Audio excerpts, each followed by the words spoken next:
cower, worship, marvel. They are all appropriate responses. Aurelion Sol. Aurelion Sol once graced the vast emptiness of the celestial realm with wonders of his own devising, but was tricked by the aspects of Targon into revealing the secrets of a sun that he himself created. His awesome power was channeled into immortal god warriors to protect the apparently insignificant world of Runeterra. Now, desiring a return to his mastery of the cosmos, Aurelion Sol will drag the very stars from the sky, if he must, in order to regain his freedom. The appearance of a comet in the night sky is often said to portend upheaval and unrest. Under the auspices of such fiery harbingers, new empires rise, old cultures fall, and even the stars themselves may vanish from the heavens.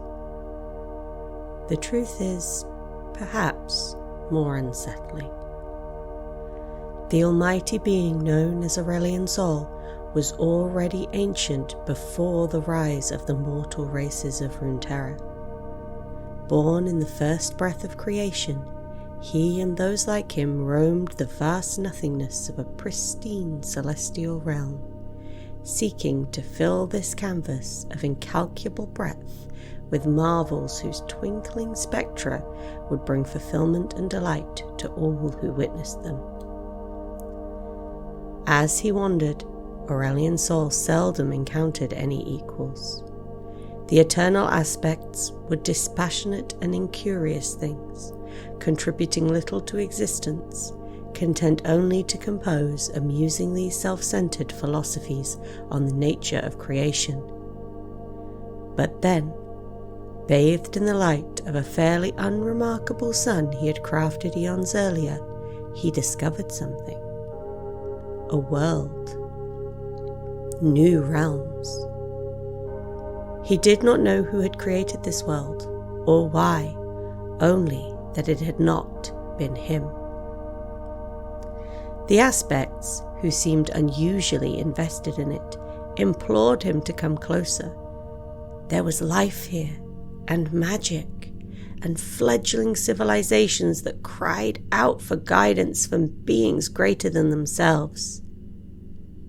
Flattered by this new audience to his supreme majesty, Aurelion Sol descended to bask in their adulation, in the form of a vast and terrible dragon from the stars. The tiny inhabitants of the insignificant land of Targon named him for the golden light of the sun he had gifted them, and the aspects commanded them to bring forth a suitable offering in return.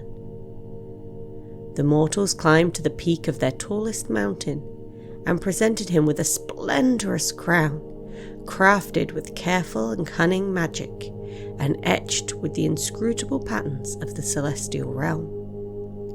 From the moment it touched Aurelion Sol's brow, he knew this was no gift at all. The accursed thing clamped in place with unimaginable force, enough that even he could not remove it, and he could feel his knowledge of the sun and its creation being stolen and scrutinized by intelligences vastly inferior to his own.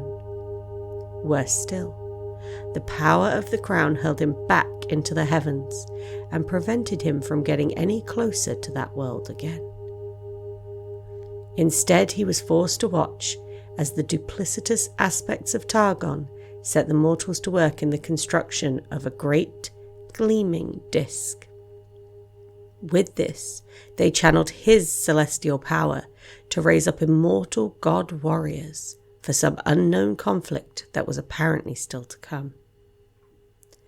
Outraged, Aurelion Sol could see other stars fading across the firmament for lack of care and maintenance, and he strained to break free of the crowd's control.